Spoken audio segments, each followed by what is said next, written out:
Sigue la historia y la Biblia nos dice que Dios le había dicho al pueblo de Israel: si ustedes me obedecen y guardan mis mandamientos, ustedes habitarán en esta tierra y serán bendecidos. Pero si ustedes adoran a dioses falsos y me abandonan, entonces yo los llevaré cautivos. Y eso se cumplió por la idolatría del pueblo de Israel. La historia nos dice que en el año 722 a.C., el imperio asirio fue y combatió contra Israel. Ahora, para eso quiero un poquito regresar atrás. Las 12 tribus de Israel constituyeron toda la nación de Israel. En el tiempo de David se le conoce como el esplendor de todo ese pueblo. Le llaman el siglo de oro del pueblo de Israel. David, el rey David, gobernando, hubo paz en toda esa tierra, conquistaron muchos pueblos y hubo paz, hubo prosperidad. David amaba a Dios y después de él murió David y le sucedió Salomón. Y también hubo paz, pero después de la muerte de Salomón ocurre que se levanta el hijo de Salomón, Roboam, y él no quiso escuchar a su pueblo. Así que las 12 tribus que le estaban pidiendo que hubiera más justicia y comprensión, pues se dividieron.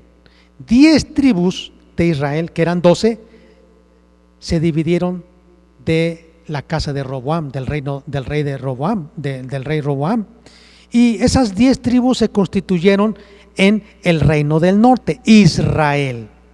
Y las 2 tribus que quedaron, la tribu de Judá y la tribu de Benjamín, se constituyeron en el reino de Judá. Entonces, las 12 tribus se dividieron en la época de Roboam, 10 tribus con su capital en Samaria y se le llamó el reino de Israel. 2 tribus con su capital en Jerusalén y se le llamó el reino de Judá. Bueno, entonces, ahora sí, en el año 722, el imperio asirio va y conquista Israel, las 10 tribus con capital en Samaria. Destruye Samaria, derrota a todos los israelitas y entonces los dispersa por todas las naciones. Eso se conoce la dispersión de los judíos. Quizá usted ha escuchado la frase, las 10 tribus perdidas de Israel. Bueno, eso es, en el año 722 a.C. La estrategia del ejército asirio era que sacaban a todos los habitantes de ese terreno conquistado, de ese territorio, las dispersaban por otros lugares y de otros lugares también traían gente para vivir ahí. La idea era destruir la identidad, el lenguaje, la cultura, todo. Pero pues no sucedió así con el pueblo de Israel.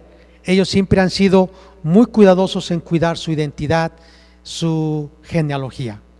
Más adelante, las 2 tribus, la de Judá y la de Benjamín, el reino del sur, con capital en Jerusalén, es conquistada por el imperio babilónico.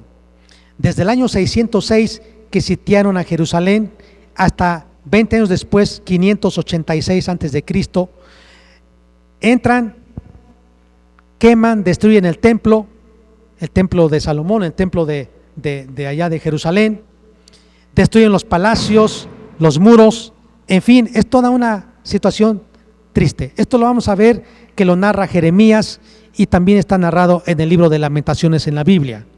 Y son llevados cautivos al exilio los del reino del sur a Babilonia. Ahí estarán por 70 años. La Biblia nos dice, y la historia también nos dice, que después de 70 años hubo un edicto del rey Ciro, que todos los judíos regresaran. Ahora usted va a escuchar, judíos, ¿por qué judío? Porque eran los de las 2 tribus del sur, Judá y Benjamín, y se les llamaba judíos. Los del norte, Israel, los israelitas, los del sur, judíos. Y por eso es que ahora entonces escucha usted la palabra judío, porque eran los descendientes de Judá, del reino de Judá. La Biblia nos dice que regresaron a Jerusalén a reconstruir su templo. Ahí encontramos la historia de Nehemías, de Esdras, Zorobabel, y la Biblia nos dice que reconstruyeron el templo. Ya no era tan hermoso y suntuoso como el templo de Salomón. Levantaron sus murallas, las murallas de Jerusalén, y comenzaron a habitar. Pero tuvieron sus enemigos, porque imagínense 70 años dejar su tierra, pues otros llegaron a habitarla. Entonces ellos, en medio de sus enemigos, comenzaron a vivir. Pasó el tiempo, comenzaron a crecer, a poblarse, a multiplicarse, y la Biblia nos habla, así como les mencioné del imperio egipcio, del imperio asirio, el imperio babilónico, surge el imperio medo-persa. En esa época fue cuando Israel regresa a su territorio allá en Jerusalén. Pero después de la caída del imperio medo-persa se levanta otro imperio, el imperio greco-macedonio o el imperio griego, con Alejandro Magno. Alejandro Magno conquista todas esas tierras, conquista Siria, Nínive, y los griegos extienden su influencia en todo ese territorio conocido como el mundo antiguo. La influencia de los griegos es tal que hasta hoy tenemos nosotros influencia de los griegos. Pero después de los griegos, ellos son derrotados y se levanta el imperio romano. El imperio romano conquista Jerusalén también, y ellos le llaman a todo ese territorio en donde habitaban judíos y también gente de otras naciones, de otros pueblos, los romanos le llaman a ese territorio Palestina.